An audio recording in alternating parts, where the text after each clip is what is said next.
ओम श्री गुरुवे नमः।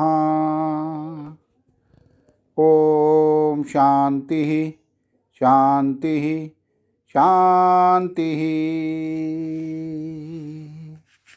प्रणाम भगवान। भगवान योग वासिष्ठ महारामायण से निर्वाण प्रकरण पूर्वार्ध और सर्ग नंबर 88 से 89 लेते हैं भगवान, जिसमें शीर्षक है चिरकाल की तपस्या से प्राप्त हुई चिंतामणि का त्याग करके मणि बुद्धि से कांच को ग्रहण करने की कथा तथा विंध्यगिरि निवासी हाथी का आख्यान। सत्संग लेते हैं भगवान। देवपुत्र के रूप में चुड़ाला कहती है, राजन, एक श्री संपन्न पुरुष था जो कलाओं का ज्ञाता, अस्त्र विद्या में निपुण और व्यवहार करने में भी चतुर था। वह जिन कार्यों के करने का संकल्प करता उन्हें पूरा करके ही छोड़ता था। इतना होने पर भी उसे परम पद का ज्ञान नहीं था। तब वह अनंत प्रयत्नों से उपलब्ध होने वाली चिंतामणि की प्राप्ति के लिए तपचर्या में प्रवृत्त हुआ। उस दृढ़ निश्चयी पुरुष के कुछ काल तक महान प्रयत्न करने पर चिंतामणि प्रकट हुई। भला उद्योगी पुरुष के लिए ऐसी कौन सी वस्तु है जो सुलभ नहीं हो सकती?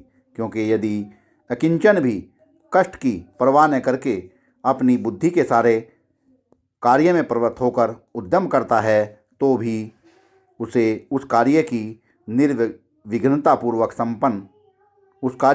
निर्विघ्नतापूर्वक संपन्न करने की शक्ति प्राप्त हो जाती है। इस प्रकार उस उत्तम मणिराज के प्राप्त होने पर वह निश्चय नहीं कर सका कि यह चिंतामणि ही है। तब घोर दुख और परिश्रम से उपलब्ध हुई उस चिंतामणि की उपेक्षा करके वह अपने विस्मयुक्त मन में यूँ विचार करने लगा, यह चिंतामणि है या नहीं? क्योंकि यदि चिंतामणि होती तो यह मेरे सामने प्रत्यक्ष नहीं होती। मैं इसका स्पर्श करूं या न करूं, कहीं ऐसा ना हो कि यह मेरे छूने से अदृश्य हो जाए। निश्चय ही इतने ही समय में उस वास्तविक मणि राज की प्राप्ति नहीं हो सकती, क्योंकि शास्त्रों का कथन है कि उसके लिए जीवन पर्यंत प्रयत्न करना पड़ता है। भला मेरी ऐसी उत्कृष्ट भाग्य संपत्ति कहाँ हो सकती है जो इतने थोड़े काल में संपूर्ण सिद्धियों को प्रदान करने वाली उस चिंतामणि को मैं पालूं? मेरी तपस्या तो बहुत थोड़ी है। मैं साधुओं में एक तुच्छ मनुष्य हूँ और दुर्भाग्य का एकमात्र पात्र हूँ। ऐसी स्थिति में सिद्धियाँ मेरे निकट कैसे आ सकती हैं? इस प्रकार वह मूर्ख तर्क वितर्क के हिंडोले में झूलता हुआ बहुत देर तक विचार करता रहा। अंतगोत्वा उसने उस मणि के ग्रहण करने का विचार छोड़ दिया, क्योंकि मूर्खता के कारण उसकी बुद्धि मूढ़ हो गई थी।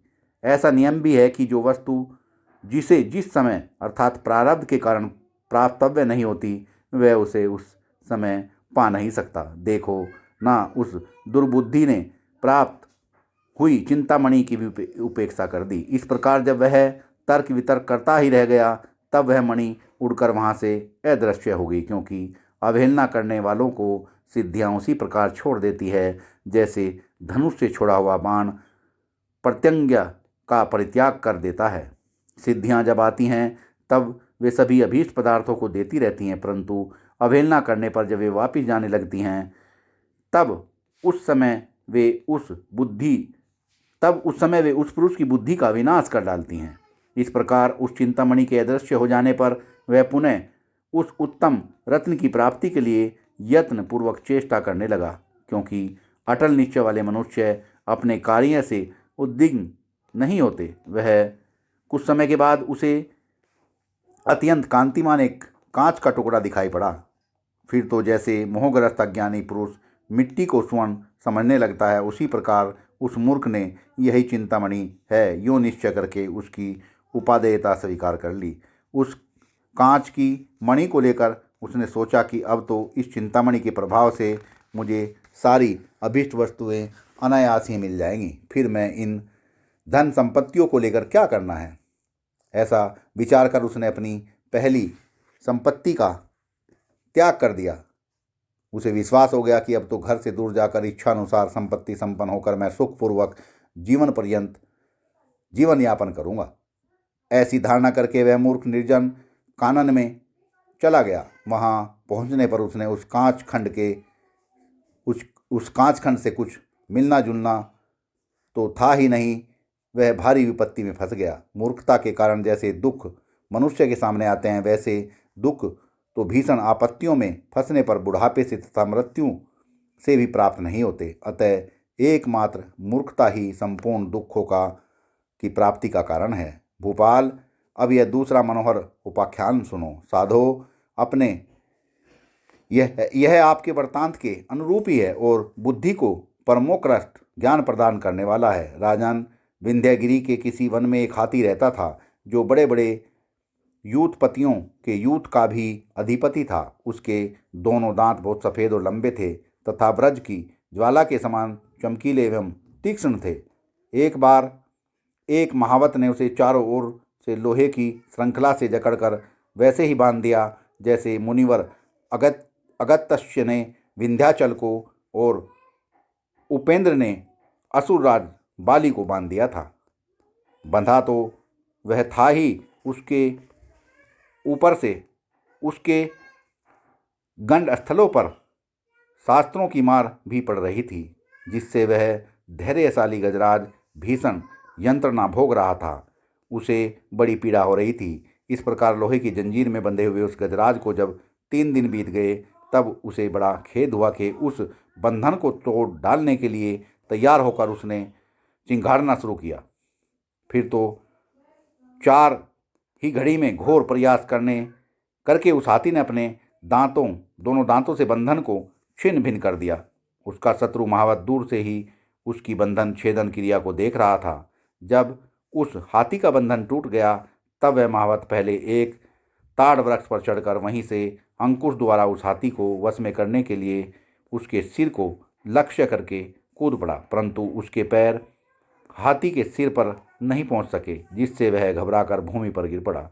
राजऋषि त्रियक योनि में भी प्रकाशमान एवं विशुद्ध गुणों से युक्त साधु स्वभाव वाले जीव देखे जाते हैं। इसलिए अपने शत्रुभूत महावत को सामने गिरा हुआ देखकर उस गजराज के हृदय में करुणा उत्पन्न हो गई। वह सोचने लगा, यदि मैं इस गिरे हुए को पैरों से कुचल दूं, तो इससे मेरा कौन सा पुरुषार्थ सिद्ध होगा। यूँ विचार कर हाथी ने अपने शत्रु भूत उस महावत के प्राण नहीं लिए। जब वह